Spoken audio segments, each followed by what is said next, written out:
నమస్తే. Welcome to hit TV. నేను మీ శ్వేత గంగర్.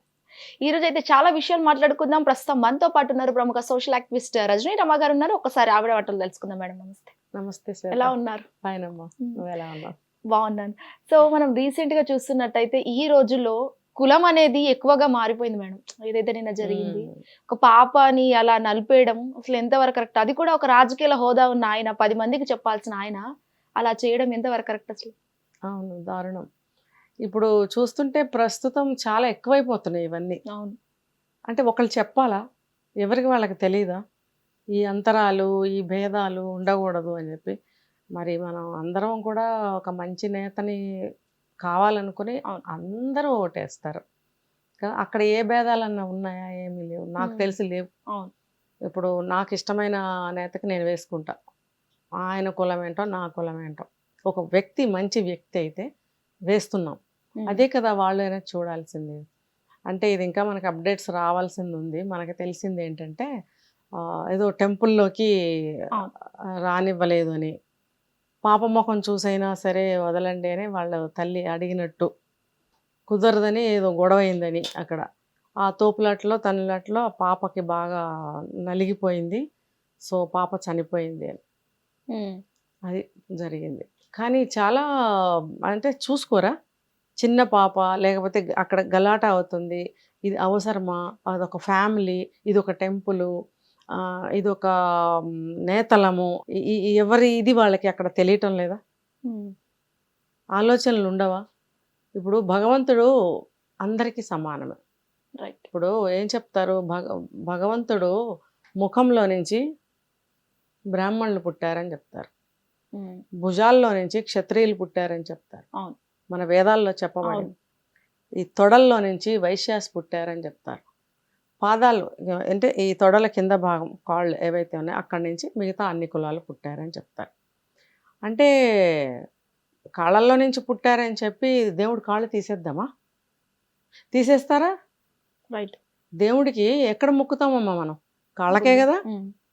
స్వామి పాదాలు, స్వామి పాదాలు, స్వామి చెంతనే, స్వామి పాదాల చెంతనే, స్వామి చరణారవింద ఇలా మాట్లాడతాం కదా.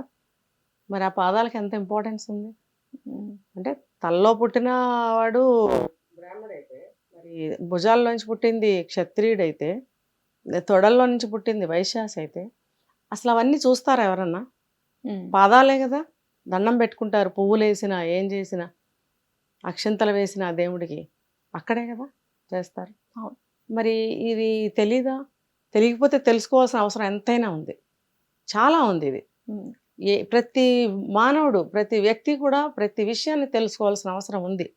ఇప్పుడు ప్రస్తుత సమాజంలో అనేకమైనటువంటి విషయాలు జరుగుతున్నప్పుడు అసలు మనిషి అంటే ఏంటి, జన్మ అంటే ఏంటి, భగవంతుడు అంటే ఏంటి, భగవంతుడిని ఎందుకు కొలవాలి, ఒక మనిషి మానవత్వంగా ఎందుకు చూడాలి, ప్రేమగా ఎందుకు చూడాలి, సహాయం ఎందుకు చేయాలి, జాలి ఎందుకు పడాలి, మరి ఎందుకు ప్రేమించాలి, ఎందుకు మనం దగ్గరకు తీసుకుని కష్టంలో ఉన్నవాడిని ఎందుకు ఆదుకోవాలి, ఇవన్నీ అర్థం అవ్వటం లేదా? నీకేదో కష్టం వచ్చేస్తే దేవుడా నెల్లి కాళ్ళ మీద పడిపోయి, నాకు బోలెడు లారీడు అంత ఉందంటే లారీడు తీసుకొచ్చి నీ దాంట్లో వేస్తాను అంటే దేవుడు కాపాడేస్తాడా? ఏం కాపాడు? నా దగ్గర ఏమీ లేదు స్వామి, నేను కష్టంలో ఉన్నానంటే కాపాడ్డా? ఆ భగవంతుడికి అందరూ సమానమే. భగవంతుడు ఏ వెంట్రుక గోరులో నుంచి పుట్టిన, ఆయన కట్టుకున్న పంచదార పోగులో నుంచి పుట్టిన భగవంతుడిదే మొత్తం. అందుకే చెప్తారు మనందరం భగవంతుడి బిడ్డలం అని చెప్తారు.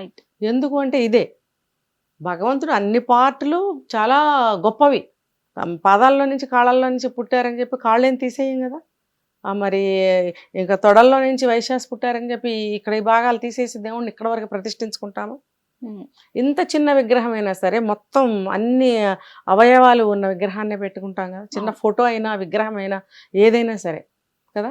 అలాంటప్పుడు ఇప్పుడు ఈ సంఘటన తీసుకుంటే మరి వాళ్ళు తక్కువ కులం వాళ్ళు అని చెప్పి అందులోకి రానివ్వము అని ఎందుకు అనాలి? ఇప్పుడు ఒక దేశాన్ని పరిపాలించే రాజు ఉన్నాడు, ఆ రాజు కష్టాలు తీర్చాలి, ఆ ప్రజల్ని ఆయనే కష్టపెడితే. ఇప్పుడు రాజులు పోయారు, రాజ్యాలు పోయినాయి. ఇప్పుడు ఎలా అంటే మంత్రులు వీళ్ళు ఇలా చీఫ్ మినిస్టర్లు, ప్రైమ్ మినిస్టర్లు ఇలాంటి పదవులు వచ్చాయి. ఇప్పుడు ఆ రోజుల్లో ఏమనేవారు, రాజుగారు రాజుగారు రాజుగారు అనేవారు.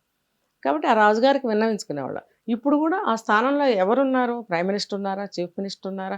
వాళ్ళనే వేడుకుంటాం. ఒక రాష్ట్రం అయితే చీఫ్ మినిస్టర్, ఒక దేశం అయితే ప్రైమ్ మినిస్టర్, వీళ్ళేగా రాజులు. ఉమ్, అంటే ఆ కాలం పోయింది కాబట్టి రాజులని అనటం లేదు మనం. మినిస్టర్ అంటున్నాం. మినిస్టర్ అంటే కూడా అదే అర్థం. ఉమ్, అయితే ఇంగ్లీష్‌లో చెప్పుకుంటున్నాం. మనం చాలా బాగా చదివేసుకున్నాం గదా! ఉమ్, మరి బాగా డెవలప్ అయిపోయాము. మన విజ్ఞానం గాని, మన జ్ఞానం గాని అబ్బో! చాలా ఎక్కువైపోయింది గాబట్టి మనం అన్నీ మార్చేసుకున్నాం. ఉమ్. మార్చేసుకోవటం వల్ల అసలు ఆ భావన అనేది మనుషుల్లోకి రావటం లేదు. అంటే ఇక్కడ అంటే ఒక సోషల్ యాక్టివిస్ట్‌గా గాను, ఒక ఎడ్యుకేటెడ్ పర్సన్ అని పక్కన పెట్టేస్తే, ఒక తల్లిగా హ్మ్. నవమాసాలు మోసి కానీ హ్మ్. ఆ తల్లి ఆ పాపని ఇట్లా పట్టుకొని చూపి ఆ సినారియో చూస్తుంటే అవునవును. ఎలా అనిపించింది అసలు? అవును. అది మూట కట్టి అవును. ఇచ్చినట్టున్నారు. హ్మ్. చాలా దారుణం అసలు. అది ఏంటి మాటలు దొరకవు ఒక్కొక్కసారి శ్వేత. హ్మ్. ఇప్పుడు నవమాసాలు మోసి అది మోసిన వాళ్ళకి తెలుస్తుంది రైట్. కదా! మోసి అంటే అందులో ఒక తీపి కూడా ఉండాలి. హ్మ్. నా అనే భావన. ఇప్పుడు చాలామంది తల్లులు కూడా బాధొస్తే పిల్లల్ని ఏదో ఒకటి చేసేయడం, వాళ్ళేదో చేసేసుకోవడం అంటే నా భావన అనేది ఉండటంలా అక్కడ. ఇక్కడ చూసుకుంటే ఆవిడ హృదయ విదారకంగా ఏడుస్తుంది అంటే, ఆవిడకి నవమాసాలు మోసిన తీపి, కన్న పేగు తీపి, బయటకొచ్చిన బిడ్డ మీద తను అల్లుకున్న ఒక పాశము, ఆ ప్రేమ, ఆ పెంపకము అవన్నీ ఆవిడని కదిపేస్తున్నాయి. అవును. మరి అది ఆ భావాలు అనుభవించిన వాడికే ఆ బాధ అర్థమవుతుంది. నిజంగా ఆవిడ ఆవిడ ఆవిడ ఆ పాప ఆవిడకి ఒకటే పాప హ్మ్. కదా! ఆవిడకి అక్కడే ఉంటుంది ఆ బాధ. రైట్. మిగతా చూసే వాళ్ళకేం అనిపించదు. ఇప్పుడు చీమొచ్చో లేకపోతే ఏదన్నా కుట్టింది మనకి, ఆ కుట్టినోడికే నొప్పి. చూసేవాడికి ఏం నొప్పి ఉంటుంది?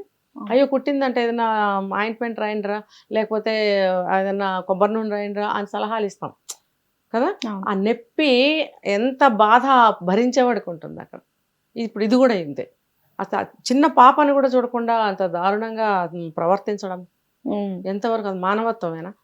రక్షించాల్సిన వాళ్ళే భక్షించినట్టు అయిపోలేదా? అవును. మరిప్పుడు దీనికేం సమాధానం జెప్తారు? ఏదో వాళ్ళకి అంత మనీ అని జెప్పి కాంపెన్సేషన్ ఇచ్చేస్తే అయిపోయిందా? అంటే నష్టపరిహారం ఇచ్చేస్తే అయిపోతుందా? ఇప్పుడు నువ్వన్నట్టు నవమాసాలు మోసి, కని, పెంచిన ఆ పీరియడ్స్ అంతా గూడా ఆవిడకి తిరిగి తిరిగి తీసుకొచ్చి ఇవ్వగలరా? హ్మ్. హ్మ్. ఆవిడ బిడ్డని తీసుకొచ్చి ఇవ్వగలరా? ఆవిడ మెమోరీస్ అన్ని తీసుకొచ్చి ఇవ్వగలరా? మరి ఏంటి చెప్తారు సమాధానం? ఇదేంటి రాక్షసుల్లాగా ప్రవర్తించడానికి సిగ్గుగా అనిపించట్లేదా? వాళ్ళకి కుటుంబాలుంటాయి గదా! అవును. వాళ్ళకి బిడ్డలుంటారు గదా! మరి ఎందుకిలా ప్రవర్తిస్తున్నారు? అంటే ఏదన్నా కొంచెం తేడా వస్తే, కొంచెం కోపం వస్తే ఇంకా రాక్షసంగా ప్రవర్తించడమే. ఏదన్నా అయితే పరిహారం ఇద్దాంలే.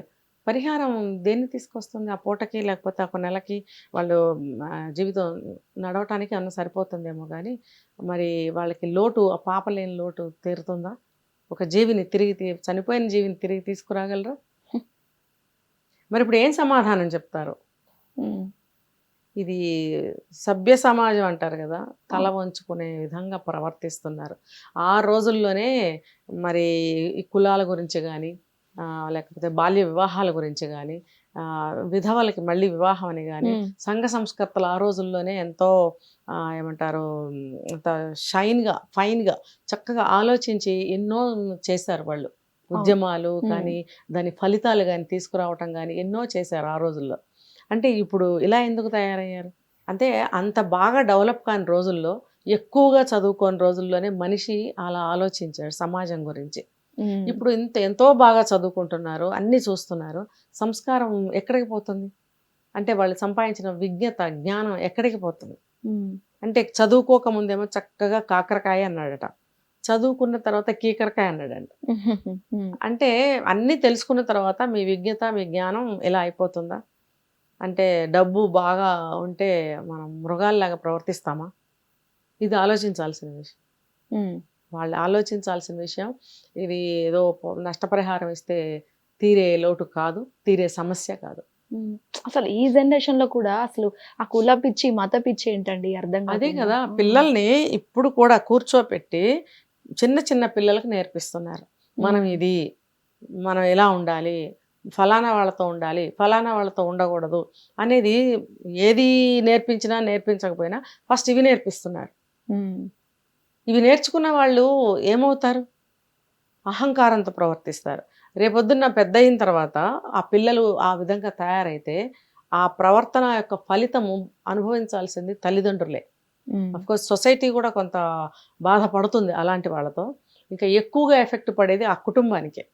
కాబట్టి తల్లిదండ్రులు అనేవాళ్ళు చిన్నతనం నుంచి అంతరాలు లేకుండా, ఇప్పుడు డాక్టర్ అనేవాడు అన్ని జాతుల వాళ్ళకి వైద్యం చేయాల్సిందే ఆయన, అంతే. అది దేవుళ్ళలాగా కొలుస్తాం డాక్టర్ని మనం.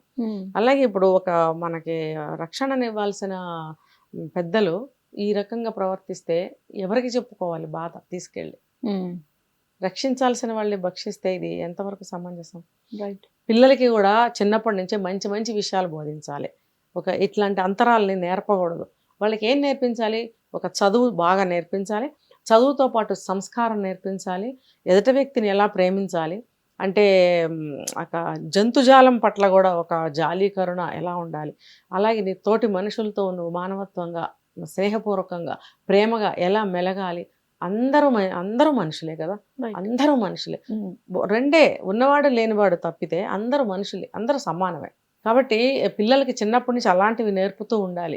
లేకపోతే వాళ్ళు కూడా పెద్ద అయిన తర్వాత అలాగే తయారవుతారు. సమాజం ఇలా దిగజారిపోవడానికి, ఇలా కుళ్ళిపోవడానికి కారణాలు ఇలాంటివి కదా, ఇలాంటివే కదా. ఇవి చూసిన పిల్లలు కూడా వాళ్ళు అలాగే తయారవుతారు కదా ప్రతినిధులు సమాజానికి. మరి అప్పుడు ఏంటి వీళ్ళు చేస్తున్న సేవ? ప్రజలకు ఏం సమాధానం చెప్తారు?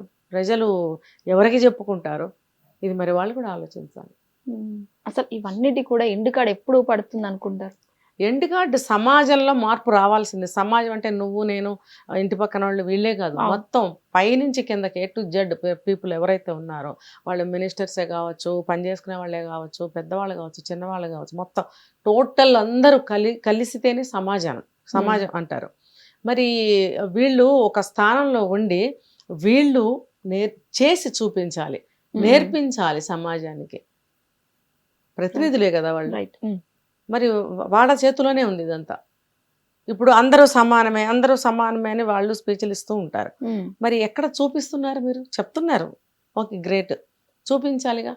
ఇప్పుడు వాళ్ళకి ఇది జరిగింది, మళ్ళీ వాళ్ళ అనుయాయులు ఉంటారు, అంటే అనుసరించే వాళ్ళు ఉంటారు. రేపొద్దున వాళ్ళు కూడా ఎక్కడైనా ఇదే ప్రౌడ్తో ఎక్కడైనా ఏదన్నా ఒక ఇన్సిడెంట్ జరిగితే అప్పుడు మళ్ళీ ఎవరి సమాధానం? వీళ్ళే వచ్చి చెప్తారు అక్కడ సమాధానం? లేకపోతే వాళ్ళకు కూడా ఏదన్నా నష్టపరిహారం ఇచ్చేసి వాళ్ళని కామ్ చేస్తారా?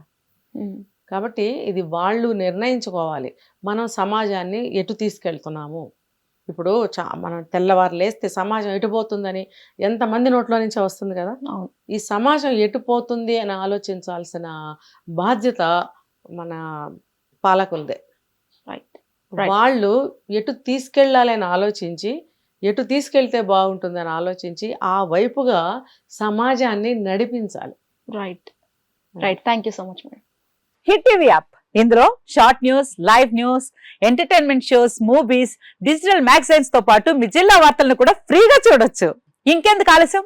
వెంటనే హిట్ టీవీ యాప్ ని డౌన్లోడ్ చేసుకుని ఫ్రీగా ఎంటర్టైన్మెంట్ పొందండి. Hit TV app. Hit TV app. Please download hit TV app. Hit TV app ని ఫ్రీగా డౌన్లోడ్ చేసుకుని ఎంజాయ్ చేయండి. మీకు నచ్చిన ఎంటర్టైన్మెంట్ కోసం హిట్ టీవీ యాప్ ని ఫ్రీగా డౌన్లోడ్ చేసుకుని ఎంజాయ్ చేయండి. హిట్ టీవీ యాప్ ని డౌన్లోడ్ చేసుకుని ఆస్వాదించండి, ఆశీర్వదించండి. ఇంతమంది సెలబ్రిటీలు హిట్ టీవీ యాప్ ని డౌన్లోడ్ చేసుకోండి అని చెప్తున్నారంటే ఎంత మంచి యాప్ ఆలోచించండి.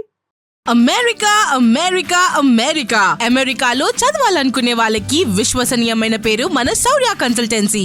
UK లో 1 year masters, UK లో 1 year masters, 2 years work permit up to 5 years visa. Contact Saurya Consultancy. Contact 89851 89851.